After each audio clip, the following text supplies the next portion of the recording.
समृद्ध गांव सशक्त भारत अभियान के तहत ग्राम गुरदासपुर में पहुंचे हुए हैं, जिसके प्रधान जो श्री अजय कुमार जी हैं और ये आराजी लाइन ब्लॉक में पड़ता है।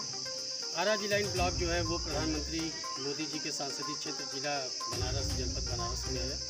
और हम जानेंगे अजय कुमार जी से कि किस तरीके से प्रधान जी से कि किस तरीके से इन्होंने विकास के कार्य किए हैं और क्या क्या समस्याएं आ रही हैं विकास के कार्य करने में, प्रशासन शासन की तरफ से इनके कितना सहयोग मिल रहा है। तो आइए हम अजय जी से प्रधान जी से यह अनुरोध करते हैं कि अपना परिचय देते हुए अपने मेरे सवालों का उत्तर देना शुरू करें। प्रधान जी अपना परिचय देते हुए। सर, मेरा नाम अजय कुमार है। मैं ग्राम सभा गुरदासपुर के नवनिर्वाचित प्रधान जी हूँ और हमारा एजुकेशन है एम.ए. इकोनॉमिक्स। मैं पहली बार यहाँ से नवनिर्वाचित हुआ हूँ। यहाँ ग्राम सभा गुरदासपुर में विभिन्न जातियों का ग्राम सभा है और लगभग 2200 वोटर हैं यहाँ पर। प्रधान जी हम लोग अपना प्रश्नों का उत्तर शुरू किया जाए तो मैं चाहूँगा कि थोड़ा सा मोबाइल साइलेंट कर दिया जाए। प्रधान जी जो कि पहला सवाल जो मेरा है कि प्रधानमंत्री मोदी जी का एक बहुत महत्वाकांक्षी योजना थी उज्ज्वला योजना, और नो डाउट बहुत अच्छी योजना थी। गरीब महिलाओं को बहुत ज़्यादा मतलब धुआं और इस तरीके की झेलना पड़ता था, कष्ट झेलना पड़ता था, जिससे कि आगे चलकर वो बड़ा स्वास्थ्य को हानि पहुँचाता था। तो प्रधान जी उसके तहत आपने कितने आपके कार्यकाल में कितनी लोगों को लाभ दिया गया है और कितने लोगों को लाभ दिया जाना बाकी है, और जिसको दिया जाना बाकी है वो क्या समस्या थी जिसकी वजह से लाभ नहीं दिया? हमारे ख्याल से कि उज्ज्वला योजना जो प्रधानमंत्री जी का योजना चल रहा है बहुत पहले से चल रहा है और काफ़ी हद तक तो कंप्लीट कर लिया गया है। और हमारे हिसाब से एक दो बच्चे होंगे तो हमारे नॉलेज में अभी नहीं है। हाँ, लेकिन लगभग सब सही है। उज्ज्वला योजना के तहत जो लाभार्थी हैं उनको लाभ दिया जा रहा है और लाभ पाते हैं, लाभ मिल रहा है। प्रधान जी इसी से एक सवाल खड़ा होता है कि उज्ज्वला योजना के तहत जो है पहली बार जो इन्होंने लॉन्च किया तो लाभार्थी को फ्री में गैस दिया और सिलेंडर और चूल्हे दिए गए, लेकिन जो कि हमारी सर्वे टीम जो कि सर्वे की है उसमें देखा है कि 90% से क्या 95% लोगों ने पुनः रिफिलिंग नहीं की गैस का, ले नहीं पाए। उसका कारण क्या है? इसका कारण ये भी हो सकता है कि जो मतलब कि गैस के तहत जो है पहली बार जो इन्होंने लॉन्च किया तो लाभार्थी को फ्री में गैस दिया और सिलेंडर और चूल्हे दिए गए, लेकिन जो कि हमारी सर्वे टीम जो कि सर्वे की है उसमें देखा है कि 90% से क्या 95% लोगों ने पुनः रिफिलिंग नहीं की गैस का, ले नहीं पाए। उसका कारण क्या है? इसका कारण ये भी हो सकता है कि जो मतलब कि गैस जो महंगाई दर बढ़ा है इसका एक वजह भी हो सकता है। आज तक हमारे ग्रामीण में जो भी महिलाएं हैं बहुत गरीब तबके की लोग हैं। हाँ, तो जो उन्होंने लकड़ी से खाना बनाया है या गोभी से खाना बनाया है तो गैस उनको थोड़ा सा महंगा पड़ रहा है। हाँ, इसकी वजह से उन्होंने दोबारा रिफिलिंग न कराया, जहाँ तक मेरा ख्याल है। जी नहीं, आपका ख्याल एकदम दुरुस्त है। और ये बताइए सर प्रधान जी, तो क्या ऐसा नहीं लगता कि एक बार ये योजना को संचालित किया गया जो कि गैस सरकार ने नीति आयोग के तहत योजना बनाई, तो क्या नीति आयोग ये नहीं समझ पाया कि जिसको जो है गांव में प्रधान के माध्यम से 100 दिन का रोजगार दिया जा रहा हो वहाँ पे ये कैसे पॉसिबल है कि 1300-1200 रुपये का सिलेंडर एक आदमी भरवा सकता है? देखिए, इसमें ऐसा है कि 1200-1300 का जो आपने क्वेश्चन किया है ये आपने बेशक क्वेश्चन सही किया है, लेकिन इसमें मेरा जहाँ तक मानना है कि जैसे कि कुछ लोग ऐसे होते हैं कि जो कि 1200-1300 उनके लिए हो सकता है बहुत बड़ी चीज़। जी बिल्कुल। तो इसकी वजह से ये समस्याएं आ रही हैं। तो इसी से हमारा क्वेश्चन बढ़ता है आगे कि तो क्या ये सरकार ने ये, क्योंकि सरकार जो योजना चलाती है वो पैसे लगते हैं, रुपया फंड खर्चा किया जाता है, तो ये तो सरकार कोई व्यक्ति तो है नहीं जो कमाती है, वो तो हमारे आपके लोगों से टैक्स लेती है और उससे करती है। तो ये नहीं लग रहा है कि जनता का पैसा ये बर्बाद है? क्योंकि जब ये योजना फिर से ठंडे बस्ते में पड़ चला गया, चूल्हा जल ही नहीं रहा, पुनः जो है महिला लोग जो है जो भी गरीब तबके के लोग हैं लकड़ी पर, कोयले पर, इस तरह से उपले पर और गोहरी पर आ गए। लोग विचार कर रहे हैं कि मतलब कि सरकार की तरफ से मतलब कि ध्यान आकर्षित किया जाए, इस पर सरकार पुनः विचार करे, ऐसा कुछ ऐसा सिस्टम में नियम बनाया जाए कि ताकि दोबारा रिफिलिंग लोग करा सकें, लोग इस पर खाना बना सकें, उनके लिए आसान हो। जी, तो मतलब अगर ये है कि प्रधान जी की ये है कि दे दीजिए, ये है कि अगर इन लोग को जागरूक किया जाए तो ये लोग किसी भी तरीके से व्यवस्था करके ये लोग अपने हेल्थ के प्रति संवेदनशील हो सकते हैं। जी। प्रधान जी इसी से संबंधित हमारा दूसरा सवाल ये है। अब हम आ जाते हैं 2015 में मोदी जी ने स्वच्छ भारत मिशन का जो दिल्ली के प्राचीर से एक योजना चालू किया था, जिसके तहत अब ये मिशन न होकर अभियान न होकर क्रांति हो चुका है। उसके तहत कितने शौचालय का निर्माण किया गया? शौचालय भी बहुत पहले चले आ रहे हैं, लेकिन आपके कार्यकाल में कितने शौचालय का निर्माण किया गया है? पिछली बार का जो कार्यकाल था उसमें मैं प्रधान नहीं था, लेकिन एक युद्ध स्तर पर शौचालय बनवाए हैं। लेकिन जो भी शौचालय मतलब कि अभी बचे हुए हैं, जो नए शौचालय का ज़रूरत पड़ रहा है, तो हम लोग भी इस पर काम कर रहे हैं। पिछली बार भी हमने 25-30 शौचालय बनवाया है। इस बार भी शौचालय का व्यवस्था किया जा रहा है। जहाँ जहाँ जैसे जैसे शौचालय की मांग हो रही है, हम लोग इस पर काम कर रहे हैं। प्रधान जी फिर हमारा पुनः उसी पर थोड़ा सा डिबेट हो जाता है कि 12,000 रुपये या कुछ दिया जाए, और अब तो लाभार्थी के डायरेक्ट बेनिफिट के तहत खाते में जा रहा है। 6,000 रुपये शुरू में जा रहे हैं, जहाँ तक मुझे जानकारी है 6,000 रुपये जा रहे हैं, बाकी 6,000 बनने के बाद। तो क्या लग रहा है कि अब लाभार्थी जो है अपने तरफ से 7-8 हज़ार रुपये और लगा के उसको बनवा सकता है? जी, ऐसा है कि सरकार का देखिए एक मंशा होता है कि हम कुछ सपोर्ट करें अपने जनता का, अपने पब्लिक का। एक सपोर्टिंग के तौर पर सरकार 12,000 रुपये दे रही है। तो अगर उनको और अच्छा बनवाना है शौचालय, तो उसमें आप पैसा ऐड कर सकते हैं। तो प्रधान जी वो पैसा कहाँ से गरीब लेके आएगा? जहाँ पे आप 100 दिन का रोजगार दे रहे हो, केवल 365 दिन में 100 दिन की रोजगार, और अगर वो बाहर भी कमाने जाता है, वो तो ऐसा तो गारंटी है नहीं कि उस दिहाड़ी मजदूर को रोज़ काम ही मिलेगा। और काम भी अगर मिलता है तो फिर 200 या 250 रुपये से ऊपर काम नहीं मिलता, तो पहले वो अपने पेट और परिवार को पालेगा कि शौचालय? ऐसा है कि सरकार जो 12,000 रुपया दे रही है, हमारे ख्याल से एक नॉर्मली शौचालय तो 12,000 रुपया में तैयार हो सकता है। लेकिन थोड़ा सा उसको मॉडिफाई किया जाए तो उसको कुछ पैसा और लगाया जा सकता है। लेकिन जो आपका क्वेश्चन है बहुत सही है कि जो 100 दिन का रोजगार दे रही है सरकार, तो पैसा कहाँ से पाएगी? और सबसे डबल इंजन के तहत जो है राशन भी दे रही है, राशन नहीं खरीद सकती। राशन नहीं खरीद सकते, तो उसके लिए सरकार को थोड़ा सा शौचालय का पैसा और बढ़ाया जाए जी, तो उसमें थोड़ा सा पॉजिटिव हो सकता है। सरकार की तरफ से कुछ धन और बढ़ाया जाए। जैसे सरकार, ये आपकी मांग है? ये मेरे तरफ से एक राय है। हाँ, सरकार की तरफ से सरकार को एक मैसेज देना चाहता हूँ। शौचालय तो 12,000 रुपया में तैयार हो सकता है, लेकिन थोड़ा सा उसको मॉडिफाई किया जाए तो उसको कुछ पैसा और लगाया जा सकता है। लेकिन जो आपका क्वेश्चन है बहुत सही है कि जो 100 दिन का रोजगार दे रही है सरकार, तो पैसा कहाँ से पाएगी? और सबसे डबल इंजन के तहत जो है राशन भी दे रही है, राशन नहीं खरीद सकती। राशन नहीं खरीद सकते, तो उसके लिए सरकार को थोड़ा सा शौचालय का पैसा और बढ़ाया जाए जी, तो उसमें थोड़ा सा पॉजिटिव हो सकता है। हाँ, सरकार की तरफ से कुछ धन और बढ़ाया जाए। जैसे सरकार, ये आपकी मांग है? ये मेरे तरफ से एक राय है। हाँ, सरकार की तरफ से सरकार को एक मैसेज देना चाहता हूँ आपके माध्यम से कि सरकार इस चीज़ को समझे कि जहाँ 12,000 की जगह पर अगर 18,000 रुपया करे महंगाई के हिसाब से, तो एक अच्छा शौचालय बनाए। जी, अच्छा प्रधान जी, इससे ये चीज़ें जैसे होती है कि अभी हमारे बनारस ब्यूरो जो है वो संदीप पटेल जी सर्वे किए हैं, और सर्वे में पाया गया कि जो शौचालय बने हुए हैं, चाहे आपके कार्यकाल में चाहे पहले कार्यकाल में, उसमें से 90% शौचालय में बकरी बंधी है, भूसे रखे हुए हैं और घास रखे हुए हैं। तो बताएं सर कि ये क्या है? ये फिर जनता के पैसे की बर्बादी नहीं है? और इसको सरकार जो है बनाई योजना, तो क्या ग्रास रूट पे उन्होंने कभी काम किया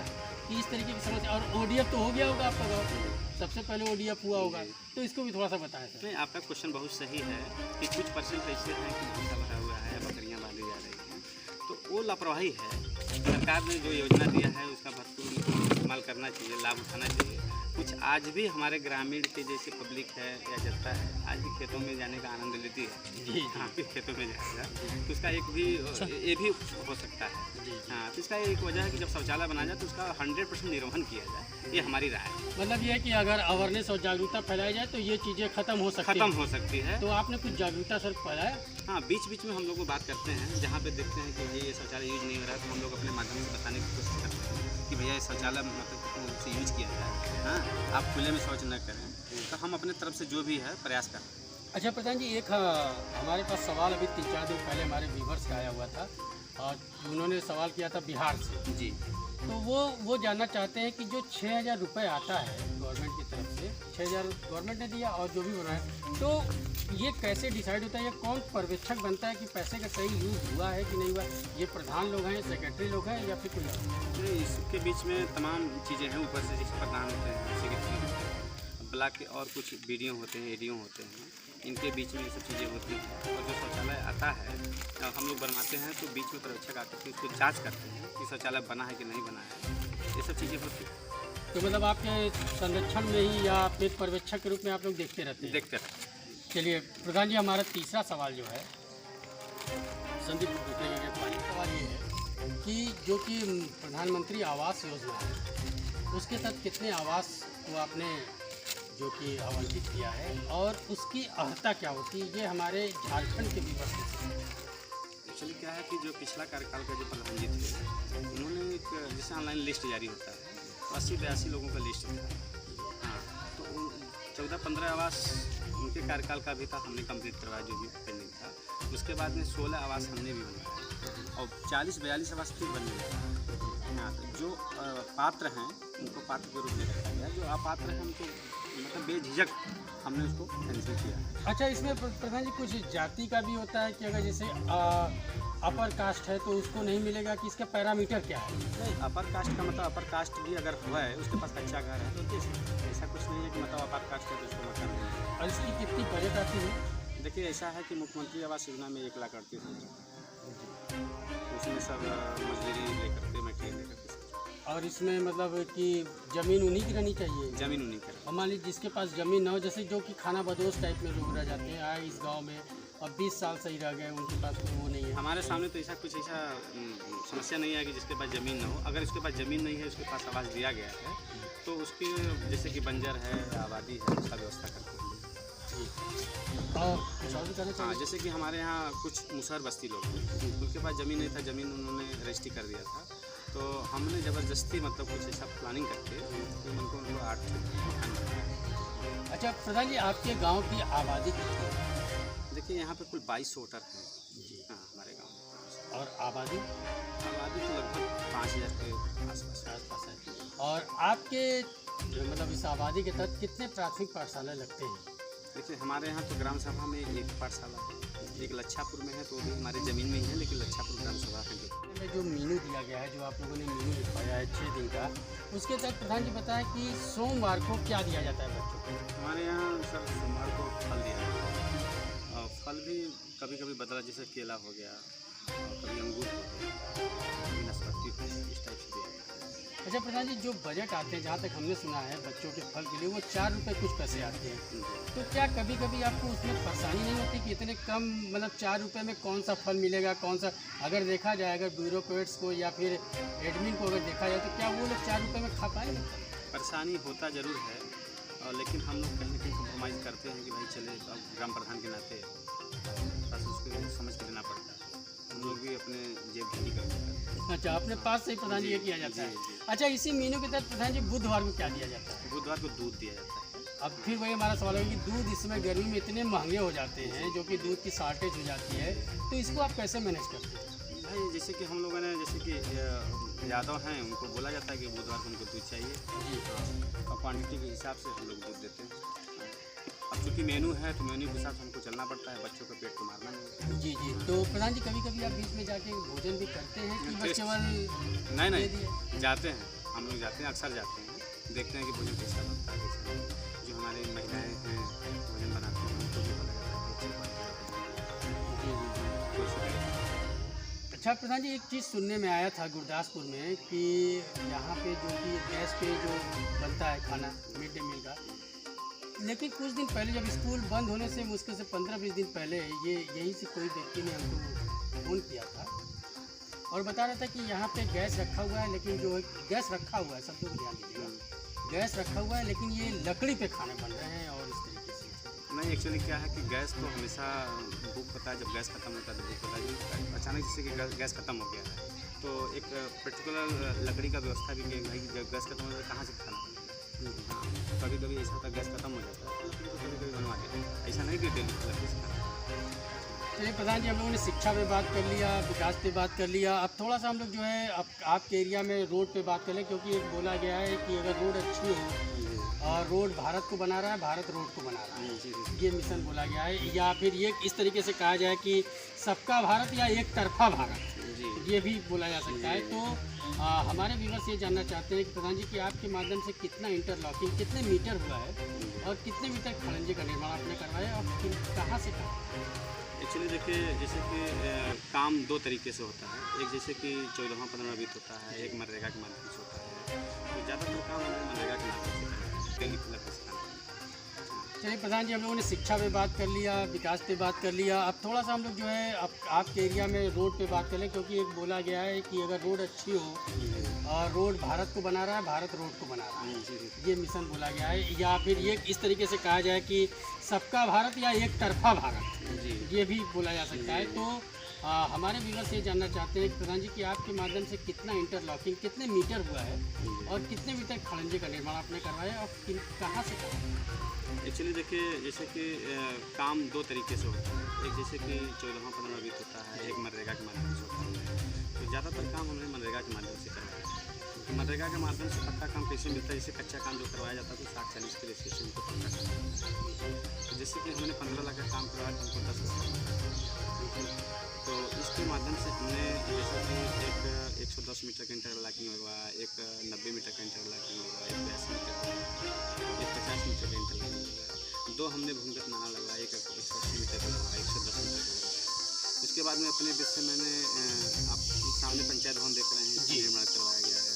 स्कूल में विकलांग शौचालय बनवाया गया है, शौचालय का मरम्मत करवाया गया है, टाइल्स निर्माण का स्कूल में किया गया है, सामुदायिक शौचालय में इंटरलॉकिंग लगवाया गया है।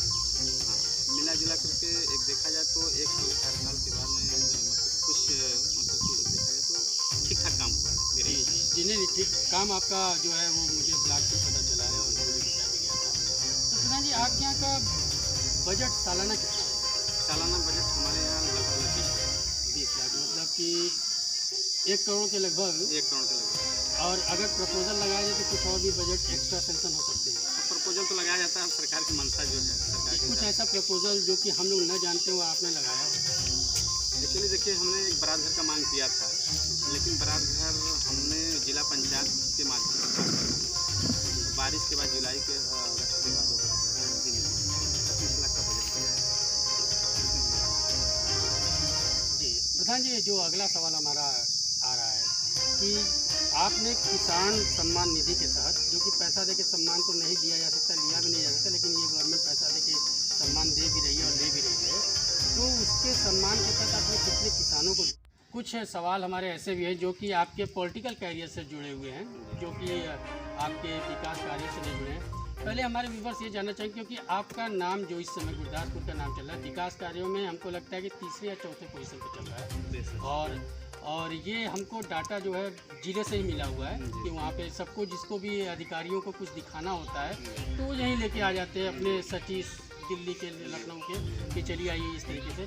तो यही मैं जानना चाहता हूँ प्रधान जी कि आप किस भाजपा को सपोर्ट करते हैं या बसपा, किस पार्टी को? एक्चुअली सर, पिछली बार तो जो ये विधानसभा अभी जस्ट बीता है, हमने तो बीजेपी को सपोर्ट किया। जी जी, तो बीजेपी में ऐसा क्या लगा प्रधान जी कि जो आपने बीजेपी को सपोर्ट किया और जो कि सपा बसपा या फिर अपना दल इस तरह को नहीं किया? देखिए, भारतीय जनता पार्टी ने एक आवाज़ उठाया था कि सबका साथ, सबका विकास, सबका साथ। तो शायद हमको ज़मीनी स्तर पर ये दिखाई देता है, तो शायद इसी नीतियों से प्रभावित होकर हमने। अच्छा प्रधान जी, इससे सवाल थोड़ा सा मेरा और भी प्रगाढ़ हो जाता है कि क्या भाजपा जो है वो डेमोक्रेटिक पार्टी है, प्रजातंत्र पार्टी है? हाँ, हमें तो लगता है कि भाजपा एक प्रजातंत्र पार्टी है और प्रजा की और जनता के ध्यान में रखकर, मतलब जो इसके सुप्रीमो हैं, सवाल मेरा इसके पास सुनो, जो इसके सुप्रीमो हैं वो लगता है कि आपको कि मतलब सर्वदल और सर्वधर्म वाले हैं? हाँ, हमें लगता है कि बीजेपी सभी जातियों का सम्मान करती है और सभी जातियों को एक हाथ लेकर के चलने वाली पार्टी है। अब हमारा सवाल आता है कि प्रधान जी, जो कि सबसे पहली बात हम जो सवाल करेंगे आपसे वो है कि आपने बोला कि ये डेमोक्रेटिक प्रजातांत्रिक है, मतलब ये भी आ सकते हैं, हम भी आ सकते हैं, आप भी आ सकते हैं, कोई जाति बंधन नहीं है, कोई बिरादरी का वो भी नहीं है। लेकिन ये बताइए कि जो इन्होंने गठबंधन की अपना दल एस, तो अपना दल एस की स्थापना जो किया था सुनील पटेल ने, आपको ध्यान होगा कि वो जाति विशेष पे किया था, पटेल को लेकर। तो अगर देखें तो वो पूरी तरीके से पटेल बाहुल्य के लिए था, पटेलों के लिए था। और वो कम्युनल हो गया, सांप्रदायिक, भाई एक ही बिरादरी को आप लेके चल रहे हैं, किसी और समाज तो कम्युनल हो गया। तो भाजपा ने तो उसके साथ गठबंधन किया। तो एक सांप्रदायिक पार्टी से एक डेमोक्रेटिक पार्टी जो है गठबंधन कर रही है, तो ये कहाँ तक जो है कि ये डेमोक्रेटिक देखिए, पार्टी आपका क्वेश्चन बहुत सही है, लेकिन जब कोई पार्टी, कोई आदमी अपना न्यू बनाता है तो अपने परिवार से ही शुरू करता है। तो हमारे ख्याल से जो सुरेंद्र पटेल ने जो पार्टी बनाई थी, तो पटेल बिरादरी से थे, तो पहले वो कहाँ जाएंगे? पटेलों के बीच में जाएंगे, पटेलों से भी अपना सपोर्ट मांगेंगे, अनुदान मांगेंगे। तो जो पहले शुरुआती होता है वो परिवार से होता है, तो उन्होंने पटेल बिरादरी को अपना परिवार माना। आज भी सारे आप